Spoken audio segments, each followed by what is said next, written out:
Então, sabe-se que os estudos socioeconômicos, de acordo com o que o Mioto fala, eles estão presentes na trajetória do serviço social. E por estar presente desde sempre, ele vem se alterando, assim como a profissão vai se alterando. Então, quando era a luz do serviço social de caso, tinha toda aquela questão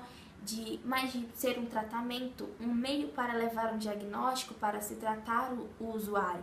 Não na questão de sua emancipação, mas de tratamento para que ele pudesse se reinserir na ordem, como se ele fosse uma anomalia, baseado em toda a questão funcionalista. Então, quando Yamamoto inseriu a questão,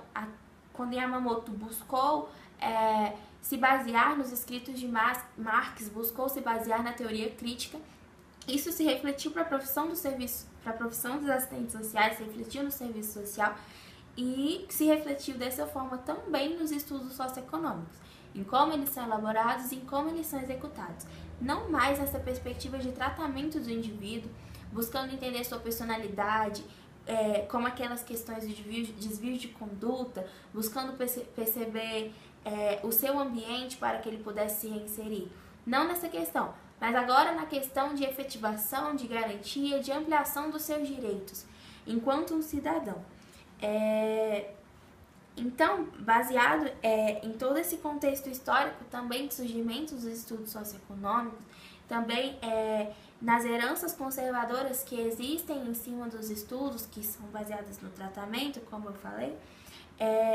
os estudos socioeconômicos conseguiram se emancipar, digamos assim, quando foi inserida essa teoria crítica, em que eles agora, baseado no que regulamenta a lei de regulamentação da profissão, eles são competências dos assistentes sociais. Então, o assistente social, ele precisa, enquanto sua competência, que é diferente de atribuições privativas, né? As competências são aquilo que as outras categorias profissionais podem realizar, enquanto as atividades exclusivas, atribuições privativas, são aquelas determinadas a um tipo de categoria profissional. Então,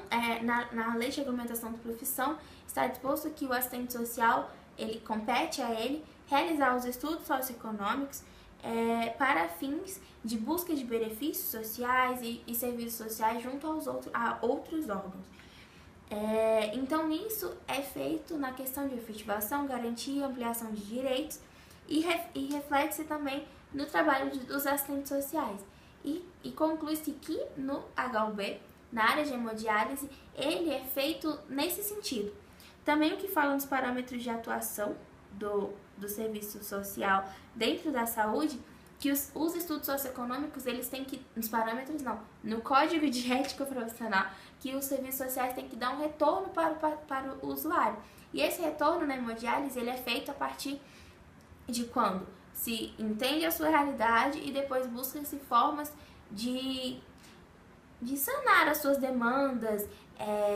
se precisa, tem meio de locomoção que é difícil, então vamos buscar um transporte que busque. Às vezes é somente o passe livre, então o passe livre, vamos buscar, ver os critérios. Então, os estudos socioeconômicos na hemodiálise, o seu retorno é feito a partir da garantia de direitos. Então, para concluir, entende-se que na hemodiálise do HUB,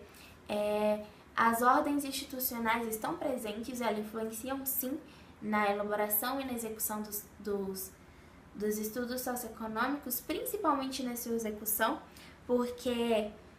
toda a questão, todo o contexto de falta de profissionais que existe dentro do HUB se reflete na elaboração dos estudos socioeconômicos, assim como se reflete no trabalho dos assistentes sociais, porque esses têm que, às vezes, atender em outras áreas e acabam perdendo tempo para atender na sua própria área. O que acontece, às vezes, que o profissional acaba se vendo sem tempo de realizar um estudo minucioso, mas que não deixa de ser bem feito. Então, entende-se que, apesar de todas as ordens institucionais, o assistente social da hemodiálise do HUB possui autonomia para elaborar o seu estudo, visto que eu presenciei, ela reformulou o próprio estudo socioeconômico, eu presenciei um estudo que era feito há bastante tempo, então foi atualizado para poder perguntas às vezes que não eram necessárias, às vezes eram um pouco invasivas, então foi reatualizado esse estudo para poder fazer um estudo que fosse no sentido de garantia de direitos. Então conclui-se isso, que os estudos socioeconômicos são importantes para os profissionais, principalmente para a assistência social, que sempre busca garantir os direitos dos seus usuários.